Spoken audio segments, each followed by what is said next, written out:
Assalamualaikum warahmatullahi wabarakatuh. Pada video kali ini kita akan membahas mengenai proklamasi beserta tokoh-tokoh yang terlibat. Untuk tahun ini kemerdekaan kita sudah berusia 75 tahun. Langsung saja. Ini adalah kronologi terjadinya peristiwa proklamasi sekitar bulan Agustus ya ini. Jadi kronologinya kita fokuskan pada bulan Agustus. Tanggal 6 Agustus 1945 itu terjadi bom atom di kota Hiroshima. Sekutu saat itu melakukan bom atom terhadap salah satu kota penting di Jepang, yaitu Hiroshima. Nah, dilanjutkan dengan peristiwa penting tanggal 7 Agustus, yaitu dibentuknya PPKI, Panitia Persiapan Kemerdekaan Indonesia atau Dokuritsu Junbi Inkai, dengan ketuanya Soekarno dan wakilnya adalah Muhammad Hatta. Tugas dari PPKI adalah mempersiapkan kemerdekaan Indonesia.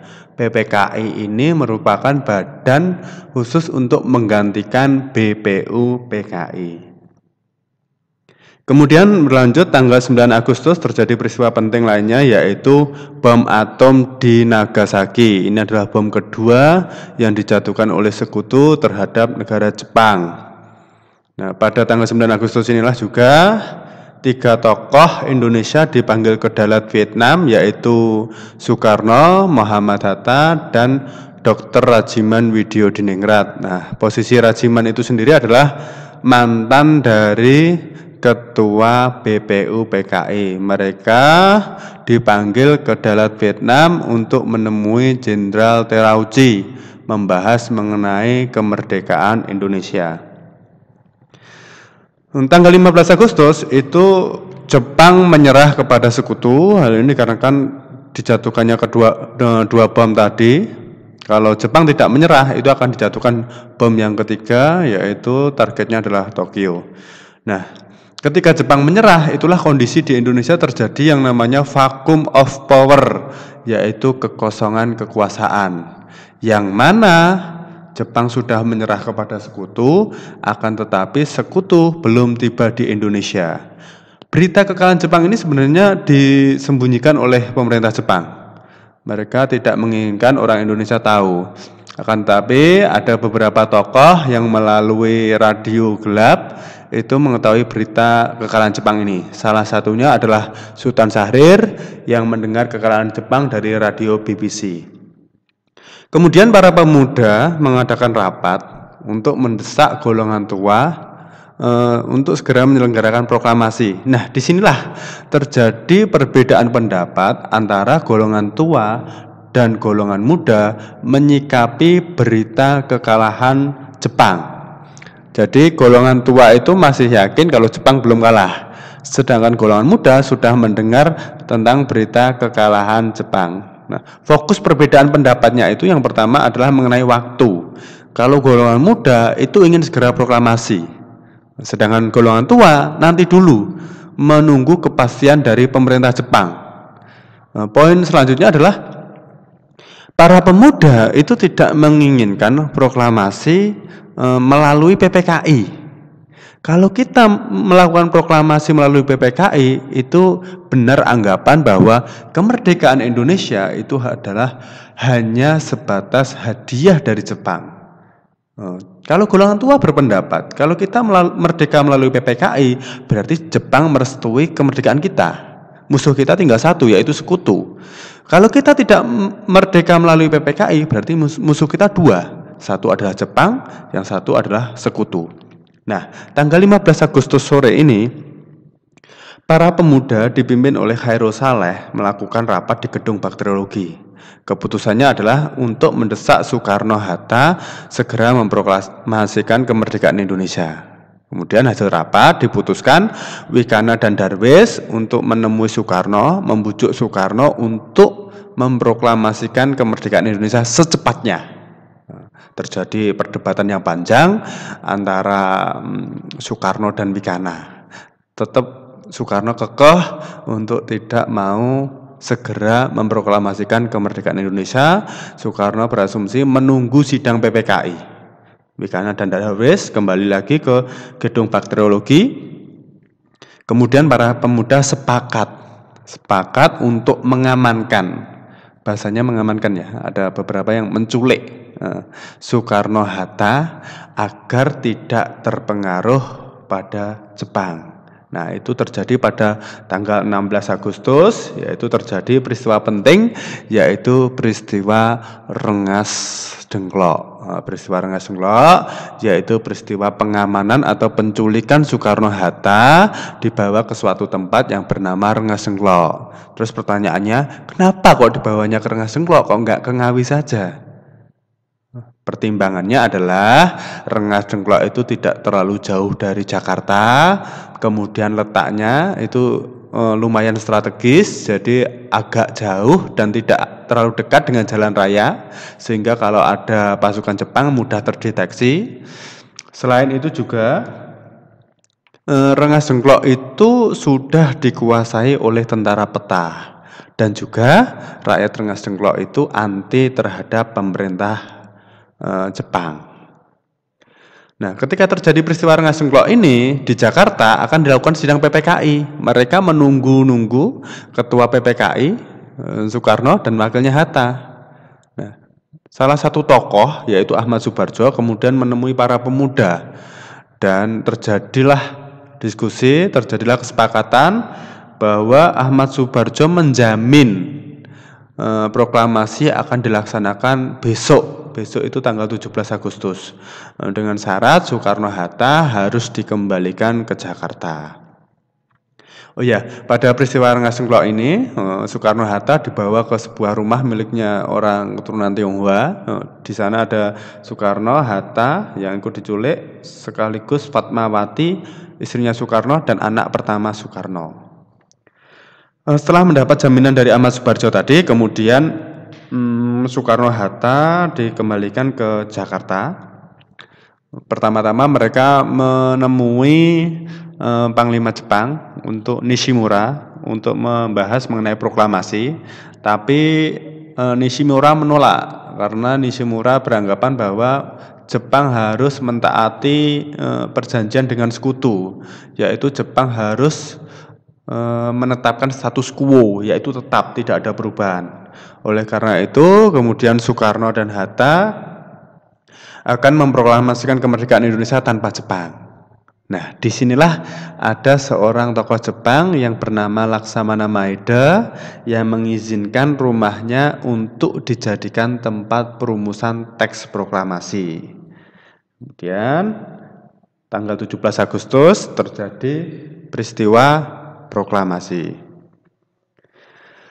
Selanjutnya adalah perumusan naskah proklamasi. Perumusan teks proklamasi itu dilakukan di rumahnya Laksamana Maeda, Jalan Imam Bonjol nomor 1, Jakarta, tepatnya di meja makan rumah Laksamana Maeda. Jadi ada 3 tokoh yang merumuskan teks proklamasi. Yang pertama adalah Ahmad Soebardjo, perannya yaitu ini, ketika paragraf pertama, kami bangsa Indonesia menyatakan dengan ini kemerdekaan Indonesia, itu atas usul dari Ahmad Soebardjo. Kemudian ini DRS Muhammad Hatta mengusulkan hal-hal yang mengenai pemindahan kekuasaan dan lain-lain diselenggarakan dengan cara seksama dan dalam tempo yang sesingkat-singkatnya. Saat itu ini Soekarno berperan untuk menulis teks proklamasi, naskah proklamasi. Setelah selesai, kemudian dibawa ke ruang tamu dan dibacakan. Kemudian ada usul untuk menandatangani teks proklamasi itu semua peserta yang hadir. Itu seperti kemerdekaannya Amerika, Declaration of Independence, itu peserta dari 13 koloni datang, tanda tangan semua. Usul itu ditolak. Ini, yang nolak adalah ini. Ini adalah Soekarni. Dia menolak bahwa yang hadir harus tanda tangan. Dia menolak. Karena pada saat itu yang hadir juga ada orang Jepangnya. Jadi kalau Jepang ikut tanda tangan, berarti benar. Kalau kemerdekaan Indonesia itu hanyalah sebatas hadiah. Makanya Soekarno kemudian mengusulkan bahwa yang menandatangani teks proklamasi adalah Soekarno dan Hatta atas nama bangsa Indonesia. Kemudian naskah yang sudah jadi diketik oleh Sayuti Melik, ini didampingi oleh BM Diah. Dalam pengetikan teks proklamasi itu Sayuti Melik menggunakan mesin ketik yang dipinjam dari markasnya orang Jerman yang ada di Jakarta. Ini adalah tulisan tangan dari Soekarno atau sering sebagai teks klat, naskah klat. Dan ini adalah ketikan dari Sayuti Melik atau yang dikenal dengan nama teks otentik. Terdapat perbedaan mengenai teks klat yang ditulis Soekarno dengan teks yang diketik Sayuti Melik. Tapi perbedaannya tidak merubah isi, hanya ini. Yang pertama adalah kata proklamasi, ini tulisan Soekarno kecil sama Sayuti Melik kemudian diganti menjadi huruf kapital semua. Terus di sini kami bangsa Indonesia dengan ini menyatakan kemerdekaan Indonesia sama. Nih, hal 2 oleh Sayuti Melik diganti menjadi hal-hal yang mengenai pemindahan kekuasaan dan lain-lain diselenggarakan dengan cara seksama dan dalam ini. Kalau tulisan tangan Soekarno katanya tempoh, tapi sama Sayuti Melik diganti dengan tempo yang sesingkat-singkatnya.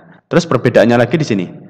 Terletak di penanggalan. Jakarta 17/8/05. Sama Sayuti Melik digunakan nih. Jakarta hari 17 bulan 8 tahun 05. Tahunnya 05 ya. 05 itu adalah tahun Jepang. Jadi Jepang saat itu tahun 2605. Sama ini, satu lagi perbedaan. Ini ada kata wakil-wakil bangsa Indonesia karena tadi yang seharusnya semua tanda tangan diganti menjadi atas nama bangsa Indonesia Soekarno dan Hatta. Yang tanda tangan hanya Soekarno dan Hatta. Inilah mengenai perbedaan naskah proklamasi yang klat dan yang otentik, yang ditulis tangan dan dengan yang diketik. Kemudian peristiwanya proklamasi.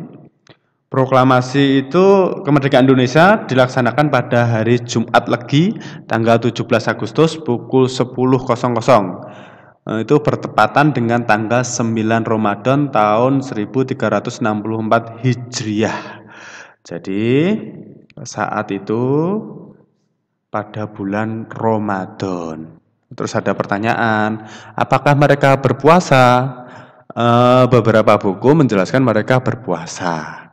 Mereka sahur jam 3 itu sahur, katanya dibuatkan oleh pembantunya Laksamana Maeda. Nah, awalnya proklamasi itu hendak dilaksanakan di lapangan Ikada, sekarang lapangan Monas. Akan tetapi gara-gara di lapangan Ikada sudah ada tentara Jepang, kemudian dipindahkan tempat proklamasi di rumah Soekarno di Jalan Pegangsaan Timur nomor 56 Jakarta.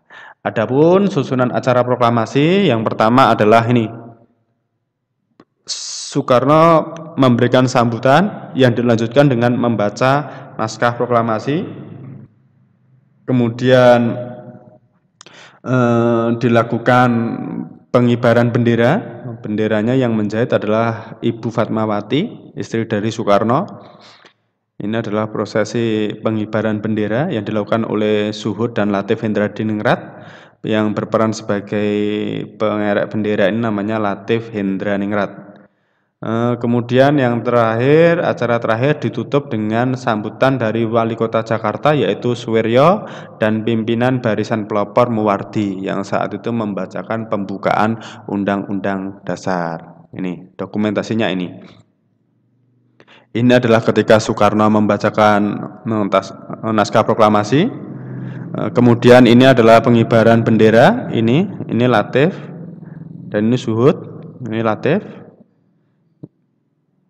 Dan yang terakhir ini adalah dokumentasi sambutan dari Suwiryo, Wali Kota Jakarta. Peristiwanya sangat sederhana, jam 10, nggak sampai jam 12 selesai, singkat, tidak ada pesta pora dan bermacam-macam, sangat sederhana sekali mengenai proklamasi, peristiwa proklamasi. Kemudian makna proklamasi. Makna proklamasi yang pertama adalah lahirnya Negara Kesatuan Republik Indonesia. Jadi berdasarkan proklamasi lahirlah Indonesia, kemudian bangsa Indonesia mendapatkan kebebasan untuk menentukan nasibnya sendiri sebagai bangsa yang berdaulat. Ketiga adalah proklamasi menjadi pernyataan de facto kepada dunia luar negeri bahwa negara Indonesia telah menyatakan diri sebagai negara yang merdeka. Nanti mendapatkan pengakuan yang pertama adalah dari negara Mesir dan diikuti oleh negara-negara Timur Tengah lainnya. Selanjutnya, makna proklamasi adalah puncak perjuangan pergerakan kemerdekaan yang lama sekali kita berjuang untuk mendapatkan kemerdekaan. Sudah meneteskan darah, tetesan air mata, keringat, tenaga, dan upaya. Korban sudah banyak yang bergelimpangan. Akhirnya kita berhasil merdeka. Selanjutnya, proklamasi menandai awal berlakunya hukum nasional dan berakhir berlakunya hukum kolonial.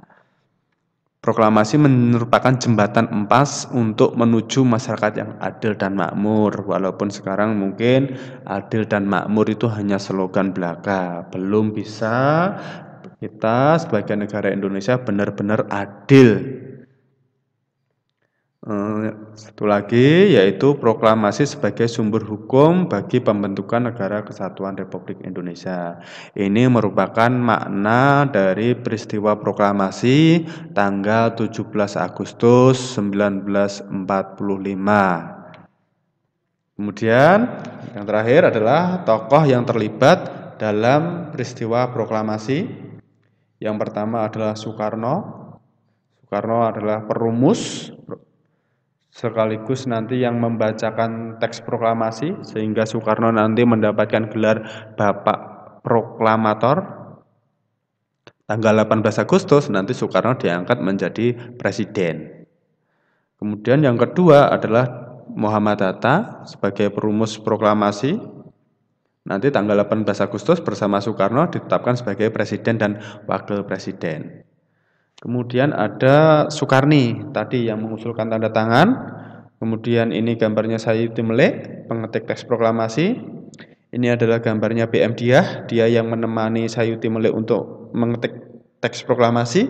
Nah, BM Diah ini tokoh yang mengamankan teks klat. Jadi setelah Sayuti Melik selesai mengetik, itu tergesa-gesa ke ruang tamu tadi, kemudian diserahkan kepada Soekarno. Teks klatnya itu masih ada di meja. Itu yang mengamankan adalah BM Diah.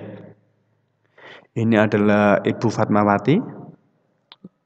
Kemudian ini ada Dr. Muwardi, tokoh pimpinan Barisan Pelopor. Nanti nama Muwardi dijadikan sebagai rumah sakit yang ada di Surakarta, Rumah Sakit Dr. Muwardi. Kemudian ini ada gambar Laksamana Maeda yang mengizinkan rumahnya untuk dijadikan tempat teks perumusan proklamasi, Jalan Imam Bonjol nomor 1. Ini ada Ahmad Subarjo, tadi perannya ada yang pertama menjamin bahwa proklamasi akan dilaksanakan tanggal 17 Agustus dan juga sebagai perumus teks proklamasi. Kemudian ada Sultan Syahrir, tokoh yang pertama mendengar berita kekalahan Jepang. Ini ada Khairul Saleh, dia adalah pemimpin pemuda yang mengadakan rapat di gedung bakteriologi, yang salah satu keputusannya nanti menculik Soekarno dan Hatta. Ini adalah Wikana, salah satu tokoh yang diutus untuk membujuk Soekarno-Hatta untuk melakukan proklamasi. Ini adalah Latif Hendraningrat yang berperan sebagai pengerek bendera. Ini SK Trimurti, mantannya Sayuti Melik. Jadi SK Trimurti dan Sayuti Melik ini dulu adalah pasangan suami istri, tapi nanti bercerai. Ini pembawa bagi benderanya. Ini Suhud yang menemani Latif Hendraningrat untuk mengibarkan bendera. Ini Frans Mendur dan Alex Mendur ini berperan dalam rangka dokumentasi peristiwa proklamasi. Jadi kalau kita saat ini mendengar video itu sebenarnya bukan tahun 45 ya. Jadi video itu baru dibuat beberapa tahun kemudian. Itu pada peristiwa proklamasi itu nggak ada videonya. Jadi adanya hanya foto tadi, hanya beberapa lembar foto. Karena zaman dulu klisenya itu sampai disembunyikan, ditimbun dalam tanah. Kemudian ini adalah Suweryo, Wali Kota Jakarta. Ini adalah Yusuf Ronodipuro, salah satu penyebar berita proklamasi melalui radio Haso Gyeonggyu yang membacakan teks proklamasi disebarkan melalui radio adalah Yusuf Ronodipuro. Ini adalah tempat di mana Soekarno dan Hatta, Fatmawati dan Guntur itu diamankan. Ini di Rengas Dengklok. Sedangkan ini adalah rumahnya Laksamana Maeda, tempat perumusan teks proklamasi. Demikianlah materi mengenai peristiwa proklamasi dan tokoh-tokoh yang terlibat. Semoga bermanfaat. Sekali lagi, Dirgahayu Republik Indonesia yang ke-75. Semoga Indonesia benar-benar akan menjadi negara maju, segera berhasil mengatasi krisis gara-gara pandemi ini. Indonesia akan menjadi negara yang sejahtera, negara yang baldatun thayyibatun warafun ghafur, negara yang adil dan makmur bagi seluruh tumpah darah Indonesia. Sekian, wassalamualaikum warahmatullahi wabarakatuh.